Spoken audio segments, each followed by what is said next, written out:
നമസ്കാരം. Raf talk ഫുട്ബോളിലേക്ക് അവർക്കും സ്വാഗതം. ഇവനെക്കുറിച്ച് ഇങ്ങനെയൊക്കെ പറയാനുണ്ടാ. താൻ എന്തിനാണ് ഇങ്ങനെ പൊക്കിയടിക്കുന്നത്? 18 വയസ്സിൽ ലാമിൻ യമാൽ അവിടെ കളിക്കുന്നത് താൻ കാണുന്നില്ലേ?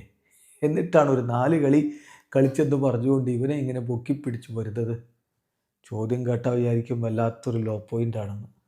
പക്ഷേ ഇവനും ലാമിൻ യമാലും തമ്മിലൊരു വലിയ വ്യത്യാസമുണ്ട്. ലാമിൻ യമാൽ വളർന്നത് ലാമാസിയിലൂടെയാണ്. യൂറോപ്യൻ ഫുട്ബോളിൽ തന്നെ അവിടുത്തെ അക്കാഡമിയിൽ പന്ത് തട്ടി വളർന്നവനാണ്. ഇവൻ വന്നത് ബ്രസീലിയൻ ക്ലബിലൂടെയാണ്. ലാറ്റിൻ അമേരിക്കൻ ഫുട്ബോളും യൂറോപ്യൻ ഫുട്ബോളും തമ്മിൽ വലിയ അന്തരമുണ്ട്. അതുകൊണ്ട് തന്നെയാണ് ലാറ്റിൻ അമേരിക്കയിൽ നിന്ന് യൂറോപ്പിലേക്ക് എത്തുന്ന താരങ്ങൾ പലരും ആ ഒരു കുട്ടിക്കാലത്തുള്ള യങ് പ്രോമിസിങ് ലാഡ് എന്നുള്ള ആ ഒരു വിശേഷണത്തിനൊത്ത് മുന്നേറാൻ പറ്റാതെ തകർന്നു പോകുന്നു നമ്മൾ കണ്ടിട്ടുള്ളത്. ഇവൻ എസ്റ്റവായോ തന്നെ പറഞ്ഞു, ബ്രസീലിയൻ ലീഗിലെ ഫുട്ബോളും യൂറോപ്പിലെ ഫുട്ബോളും തമ്മിൽ നല്ല വ്യത്യാസമുണ്ട്. ഇവിടെ കളിയുടെ ഇൻറ്റൻസിറ്റി വളരെ വ്യത്യസ്തമാണ്, വേഗത വളരെ വ്യത്യസ്തമാണ്. അവിടെ കളിക്കുന്ന പോലെയല്ല ഇവിടെ. പക്ഷേ എനിക്ക് ഇവിടെ അഡാപ്റ്റഡ് ആവാൻ പറ്റുന്നുണ്ട്, അതിൽ ഞാൻ സന്തോഷവാനാണ് എന്ന്. അതാണ് വ്യത്യാസം. ഇവിടെ കളിച്ച് വളർന്നവൻ, യൂറോപ്പിൽ കളിച്ച് വളർന്നവൻ അങ്ങ് കളിക്കുന്ന പോലെയല്ല.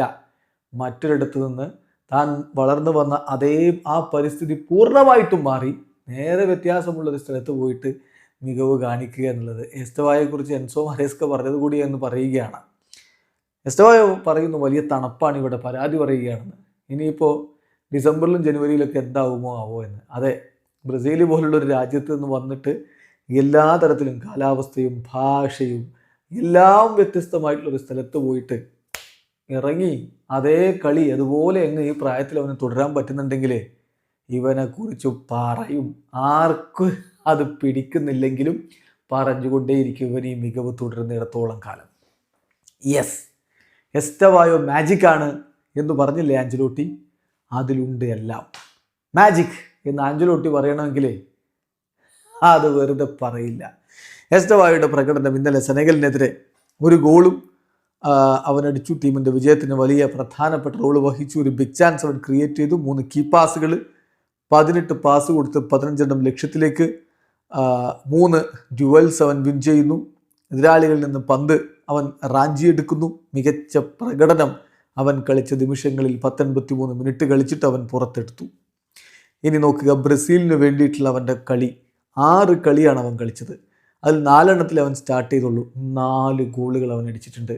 യെസ്, 6 കളി, 4 സ്റ്റാർട്ട്, 4 ഗോൾ. ഓരോ 82 മിനിറ്റിലും ഒരു ഗോൾ വന്നിട്ടുണ്ട്.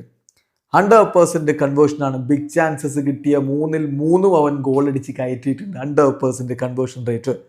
2 ബിഗ് ചാൻസ് അവൻ ക്രിയേറ്റ് ചെയ്തിട്ടുണ്ട്. 15 ഡുവൽസ് അവൻ വിൻ ചെയ്തിട്ടുണ്ട്. 6 ടാക്കിളുകളുണ്ട്. സോ 18 വയസ്സിൽ അവൻ ഈ ചെയ്യുന്നത് തീർച്ചയായിട്ടും കൈയടിക്കപ്പെടേണ്ട ഒന്നാണ്. ഇപ്പോൾ എസ്റ്റവായോ രാജ്യത്തിനും ക്ലബിനുമായിട്ട് 10 ഗോൾ കോൺട്രിബ്യൂഷൻസ് ഇപ്പോൾ എത്തിയിരിക്കുകയാണ്.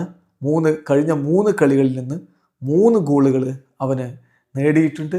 സോ ഈ സീസണിൽ അവൻ്റെ പെർഫോമൻസിനെ കുറിച്ചാണ് നമ്മൾ പറയുന്നത്. സെലക്കാവോക്ക് വേണ്ടി, ബ്രസീലിന് വേണ്ടി കഴിഞ്ഞ 3 കളികളിൽ നിന്ന് അവൻ 3 ഗോളുകൾ നേടിയിട്ടുണ്ട്. അവൻ്റെ ഏറ്റവും ഒടുവിലത്തെ 5 സ്റ്റാർട്ടുകൾ നോക്കുക. ഇതാ, സൗത്ത് കൊറിയക്കെതിരെ 2 ഗോളുകളായിരുന്നു. അയാക്സിനെതിരെ ഗോൾ അടിച്ചു, വോൾസിനെതിരെ ഗോൾ അടിച്ചു, കറാബാഗിനെതിരെ ഗോൾ അടിച്ചു, സെനഗലിനെതിരെ ഗോൾ അടിച്ചു. 6 ഗോൾ ഇൻ 5 സ്റ്റാർട്ട്സ്. 5 സ്റ്റാർട്ടുകളിൽ നിന്ന് 6 ഗോളുകൾ. യെസ്, എസ്റ്റവായോ മാജിക്കാണ്. അവരിൽ ബ്രസീലിന് പ്രതീക്ഷയുണ്ട്. ആഞ്ചലോട്ടി പറഞ്ഞ പോലെ വിത്ത് എസ്റ്റവായോ ബ്രസീലിൻ്റെ ഫ്യൂച്ചർ ഗ്യാരണ്ടീഡ് ആണ്. വീഡിയോ അവസാനിക്കുന്നു. ഫുട്ബോൾ ലോകത്ത് കൂടുതൽ വിശേഷങ്ങളുമായി റാഫ് ടോക്സ് എത്താം.